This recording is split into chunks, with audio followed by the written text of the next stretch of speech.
Buenas noches, esto es Con Filo, un espacio para poner en perspectiva con todos sus matices las noticias, los hechos, las matrices de opinión que hay en las redes sociales en torno a Cuba.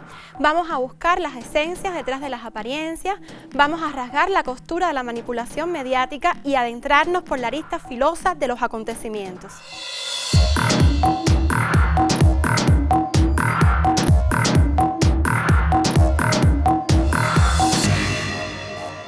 Estados Unidos, que controla con manos de hierro la gobernanza mundial de la Internet, propaga constantemente la narrativa de ser el guardián de la Internet y del libre flujo de información.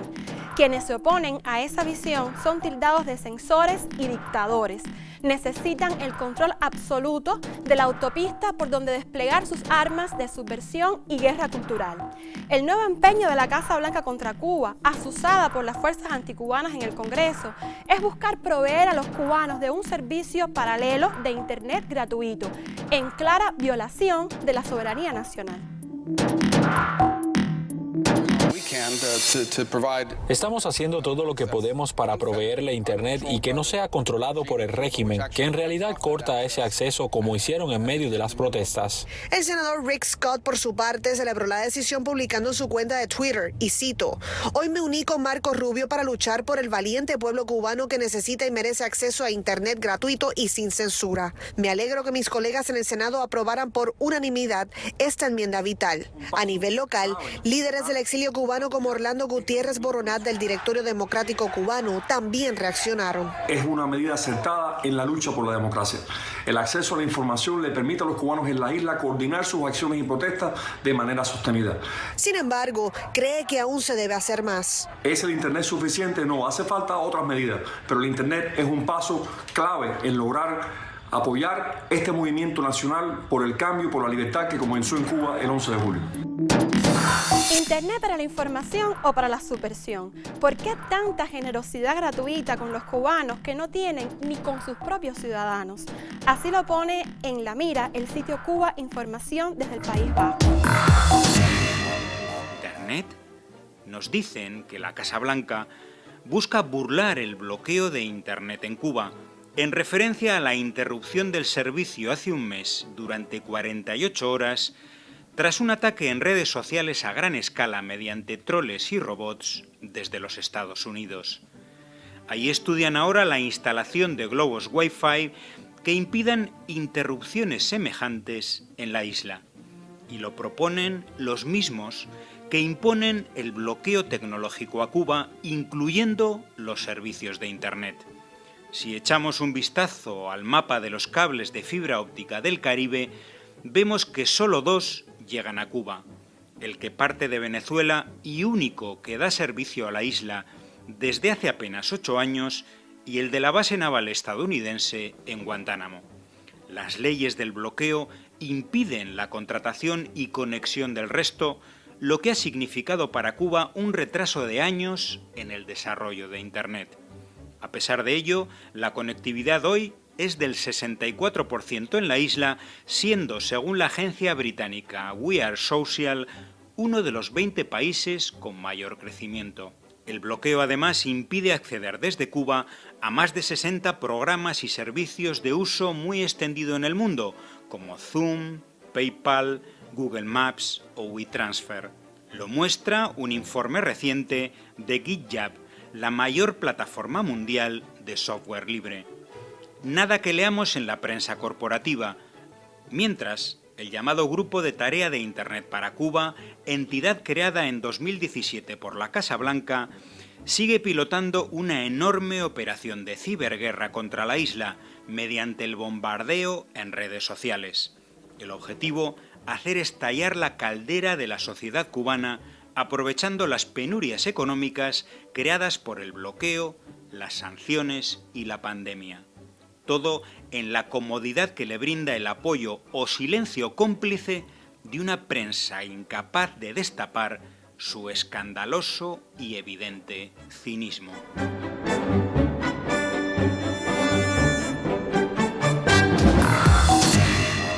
Y a la par que hablan de libre flujo de información, Cuba Debate y otros medios cubanos y varios sitios institucionales del país reciben cientos de ataques cibernéticos desde Estados Unidos para intentar acallarlos en el espacio público digital.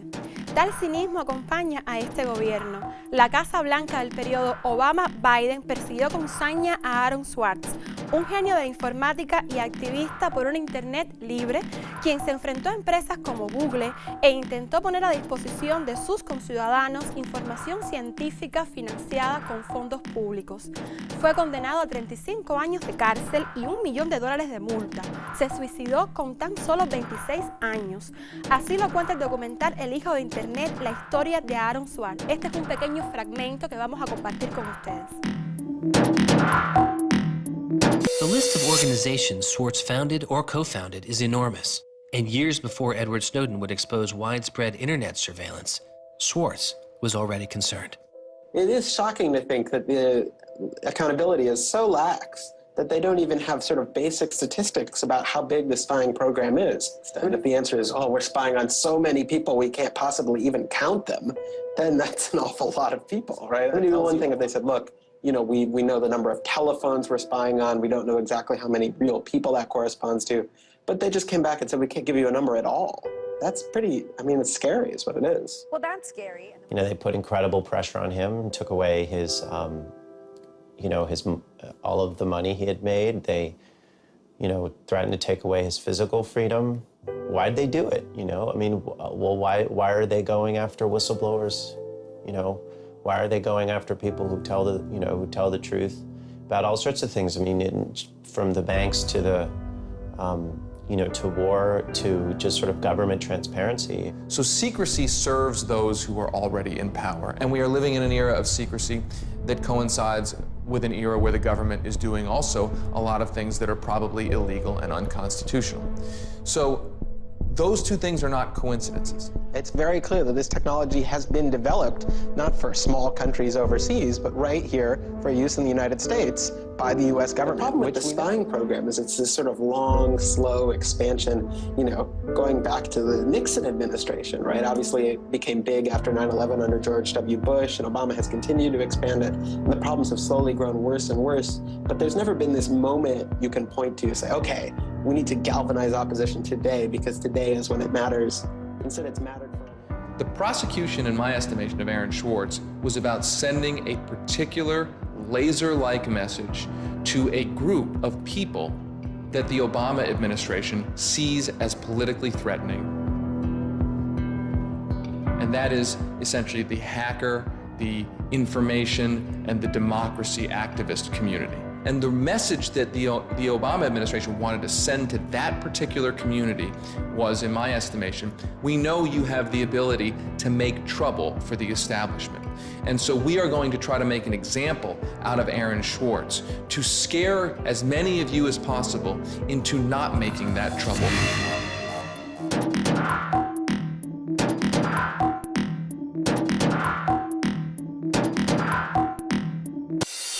La narrativa de la censura de Internet va en el mismo flujo de la que quiere hacer ver a Cuba como una dictadura que desaparece personas y mata, que tortura, como lo han hecho las dictaduras militares en América Latina. Estamos hablando de genocidio. No estamos hablando de protestas en las calles, no estamos hablando de gente insatisfecha. Estamos hablando de genocidio. Están matando a la gente en Cuba. Están matando a menores en Cuba. Hay un pueblo muriendo, hay un pueblo torturado. Una narrativa de Gulag del Caribe que una y otra vez han querido imponer. El argentino Néstor Conhan nos recuerda en su página de Facebook la respuesta de Fidel a las acusaciones sobre la tortura. Yo debo informarte. Bueno, en primero yo no sé si tú ignoras o tú conoces que todo este movimiento fue organizado por Estados Unidos. ¿Tú lo sabes o no lo sabes? No fueron las acusaciones de Estados Unidos, fue algo en la cual fue una cosa que se convirtió en obsesión del presidente Reagan. Pero en realidad. Perdón, la presentación de las acusaciones han sido hechas en base a cientos de acusaciones hechas por los mismos exiliados cubanos, en base a las experiencias que ellos han tenido en las cárceles. Si quieres puedes decir miles. Pero yo te puedo hacer una pregunta. ¿Se ha comprobado una sola de ellas? Una sola de esas acusaciones se ha comprobado.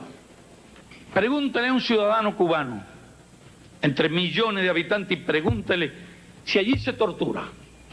Y si conocen un solo caso de tortura, uno solo, no digo 100, ni 50, ni 20, ni 10, ni 5, uno solo. Lo que se busque allí. Y el pueblo de Cuba sabe eso, y los amigos de Cuba saben eso. Y tenemos muchos amigos muy honorables en el mundo. Y no serían amigos nuestros si eso fuera verdad, si esas calumnias fueran verdad. ¿Quiénes son los que nos calumnian? ¿Quiénes los que combaten el apartheid? Los que combaten el hambre, la pobreza en el mundo, la injusticia en el mundo, los que combaten el colonialismo. No son los enemigos de los pueblos los que nos combaten y no nos perdonan nuestra actitud digna de lucha, de rebeldía frente al imperio. Son ellos. Creo que es un insulto a los muchos excelentes amigos que tenemos en el mundo. La mera idea de que nosotros fuéramos unos torturadores. Se puede insultar así a nuestro pueblo, que es un pueblo con una cultura y una conciencia revolucionaria, educado por la revolución. Porque fue la revolución misma la que inculcó el principio de que hay que respetar la integridad física de las personas. Entonces esa es la conducta de nuestro pueblo, es un insulto a nuestro pueblo y además es un insulto a la opinión pública mundial. Porque mentirle a la opinión pública mundial es una ofensa. Si yo te digo mentira a ti, te estoy insultando. Si yo le digo mentira a ustedes, aquí los estoy insultando y le estoy faltando el respeto.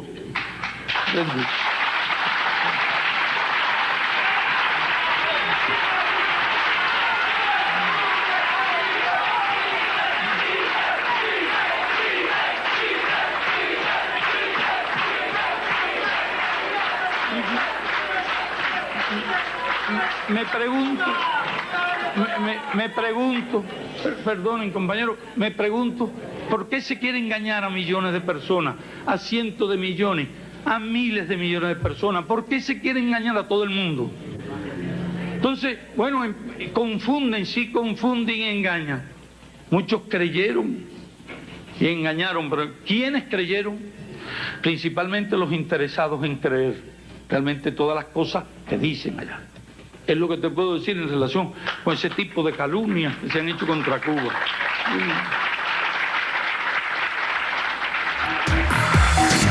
Él en sus 95 sigue vivo.